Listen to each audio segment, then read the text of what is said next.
का रुख कर लेता हूं। दिल्ली एनसीआर में अगर कोई बिजनेस स्टैंड कर जाता है तो माना जाता है कि उसे एक बड़ा कस्टमर बेस मिलता है, क्योंकि अगर दिल्ली, गाजियाबाद, नोएडा, फरीदाबाद, सोनीपत, गुड़गांव, ये सारा एरिया अगर देख लिया जाए तो उसमें बहुत बड़ी तादाद में लोग हैं। अनिल, यहां से क्या रिपोर्ट मिल रही है गाजियाबाद से खास तौर पर? देखिए, मैं आपको बता दूं, रामदेव ने जिस तरीके से विश्वास कमाया था बाबा रामदेव ने, वो कहीं ना कहीं अब टूटता हुआ नजर आ रहा है। जो गाजियाबाद की जनता है, बिल्कुल परेशान होती हुई नजर आ रही है। क्योंकि मेरी लोगों से बात हुई तो लोगों का कहना है कि इतना विश्वास और इतनी बड़ी कंपनी जब इस तरीके का काम करेगी तो आदमी जाए तो जाए कहाँ। क्योंकि सीधा सीधा सेहत से खिलवाड़ किया जा रहा था। क्योंकि अब घी का नमूना जो है फेल हुआ है। जैसे ही मीडिया रिपोर्ट सामने आई और फूड डिपार्टमेंट की तरफ से ये घोषणा की गई कि इस तरीके से जो है देसी घी, जो कि गाय का शुद्ध देसी घी रामदेव की तरफ से बताया जाता है, तो वो फेल हो गया है। उसका जो नमूना है वो फेल हो गया है। 2020 में ये नमूना लिया गया था, उसकी रिपोर्ट अभी कुछ दिन पहले ही आई। और उसके बाद से जो गाजियाबाद की जो लोग हैं, जो दुकानदार हैं, वो कहीं ना कहीं बॉयकॉट करते हुए नजर आ रहे हैं। क्योंकि दुकानदारों से ही मेरी बात हुई तो उनका कहना था कि काफी तादाद में हमारे पास स्टॉक में माल है, पर अब हमारी क्या गलती है, उनका यह भी कहना है। क्योंकि जो कंपनी है, जो डिस्ट्रीब्यूटर है, वो माल वापस लेगा नहीं। क्योंकि उसका ये कहना है कि हमारा कोई ब्रांड में कोई दिक्कत नहीं है।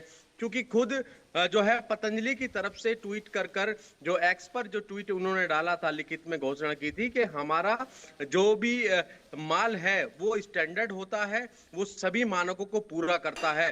पर जब इसकी सब स्टैंडर्ड की घोषणा जो है फूड डिपार्टमेंट कर देता है तो कहीं ना कहीं पतंजलि की तरफ से अपील जरूर की जा रही है। चाहे फूड डिपार्टमेंट में जो जिस तरीके से अपील की गई है ट्रिब्यूनल में, और ये दलील दी गई है कि हमारा जो स्टैंडर्ड है वो अलग तरीके का है। और बाकायदे जो है सभी स्टैंडर्ड, हम जो सरकार के जो स्टैंडर्ड होते हैं वो सभी हम पूरा करते हैं। हालांकि पतंजलि की तरफ से तमाम दावे किए जा रहे हैं, पर फूड डिपार्टमेंट ने साफ तौर पर जब चेकिंग की और उन्होंने चेक किया, उसकी क्वालिटी को चेक किया, तो कहीं ना कहीं उसमें खोट साफ तौर पर देखा गया। तो उसी की रिपोर्ट उन्होंने सार्वजनिक की और ये साफ तौर पर उनकी तरफ से कहा गया कि ये सब स्टैंडर्ड है। जो देसी घी है उसकी जो जो क्वालिटी है वो ठीक नहीं है। तो कहीं ना कहीं सवाल एक बार फिर जो है पतंजलि के प्रोडक्ट पर उठ रहे हैं। इससे पहले दंत कांति पर भी जो है सवाल उठे थे, जो दंत मंजन है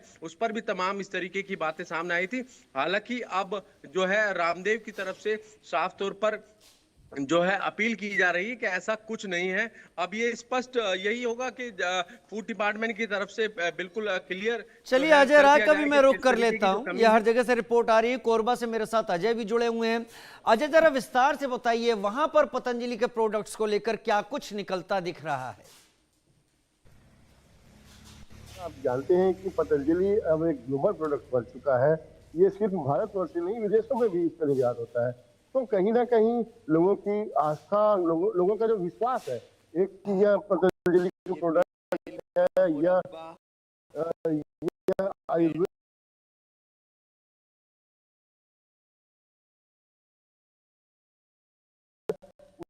उसके बाद कहीं भरोसा जो है वो पूरी तरह से उठ जाता है। बात की जाए कि पतंजलि के घी की, यह अपनी मानक पे सही नहीं उतरा। प्रयोगशाला परीक्षण के दौरान इसकी जो खामियां नजर आई, उससे साफ जाहिर है कि ये खाने योग्य नहीं है। अगर इसका लगातार सेवन किया जाए तो इससे बीमारी है कि जानलेवा बीमारी तक से लोग अब डर घबराए हैं। ये काम है, ऐसा नहीं कि पहली बार उंगली उठी है पतंजलि के प्रोडक्ट पे, इससे पहले भी उंगली उठ चुकी है। बात की जाए दंत कांति की या किसी मलहम की या चवनप्राश की, तमाम तरह की चीजों पे पहले भी प्रशिक्षण कर रहे हुए हैं राजीव। तो ऐसे में लोगों का विश्वास पतंजलि प्रोडक्ट से उठता जा रहा है। पहले रामदेव जी ने कहा कि करो रोग योग और रहो निरोग, लेकिन उन्होंने ये कहा कि निरोग रहने के लिए साथ साथ आपको कोरोनिल का सेवन करना है, आपको घी खाना है, आपको ये खाना की सबसे ज्यादा प्रोडक्ट इनके हैं, जो एक तरह के पूरा मार्केट का ब्रांड उन्होंने अपने पूरा ब्रांड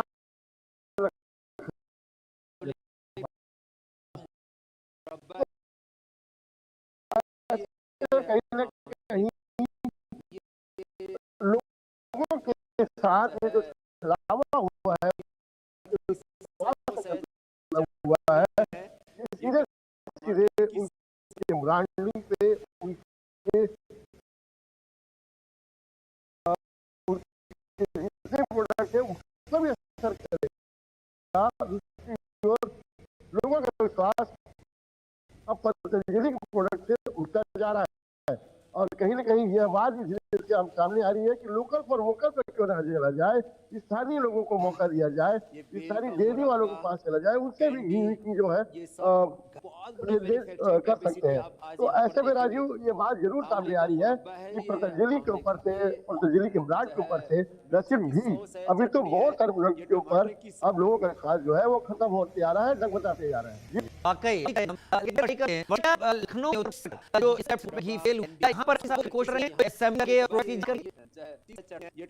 तक जो फूड टेस्टिंग इसको ना तो सरकार ऐसे बोली और जो टेस्टिंग लिया जो क्योंकि प्रोटीन तो उससे कर ली गई है, लेकिन उत्तर प्रदेश सरकार की तरफ से ये साफ ध्यान दिया जाता है कि जो दुकानों में चीजें बिक रही हों उस पर ध्यान। जिस तरीके की चीजें सामने आ रही है पतंजलि को लेकर, तो सोचिए कि उन दुकानदारों का क्या है कि वो अपने पास प्रोडक्ट लेकर आ रहे हैं सही बातों को लेकर, लेकिन जब टेस्टिंग फेल होती है तो इस तरीके के जब प्रोडक्ट उनके पास भरे हुए रहते हैं और इस तरीके की चीजें निकल कर सामने आती है तो बहुत सारी चीजों की दिक्कतें समझ में आने लगती है।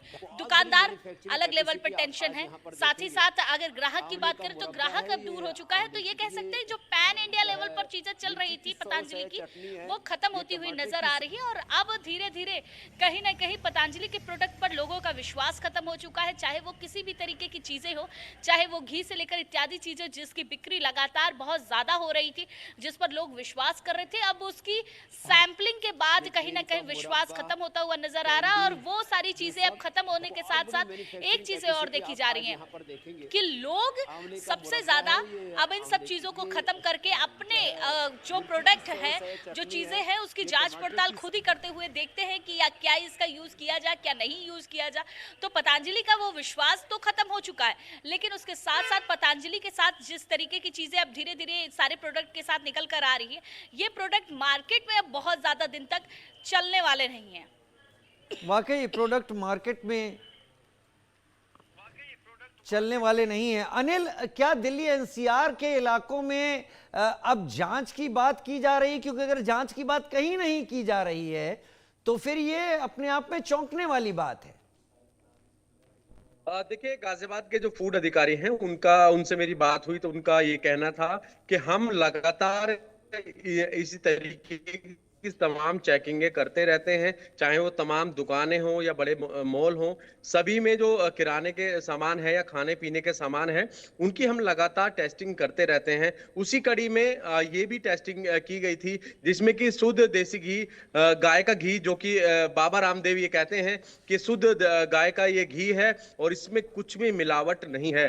तो इस तरीके की बातें हालांकि उनकी तरफ से की जाती हैं, पर जब फूड डिपार्टमेंट जो कि सरकार की तरफ से नियुक्त होता है वो यही चेक करता है कि कोई भी व्यक्ति और कोई ऐसा सामान ना बेच रहा हो जिससे कि आम जनता की सेहत के साथ खिलवाड़ हो, कहीं कोई मिलावटी सामान तो नहीं है। तो उसको लेकर एफएसएसआई की जो टीम है, जो फूड डिपार्टमेंट की टीम है, वो लगातार उसी पर काम करती है।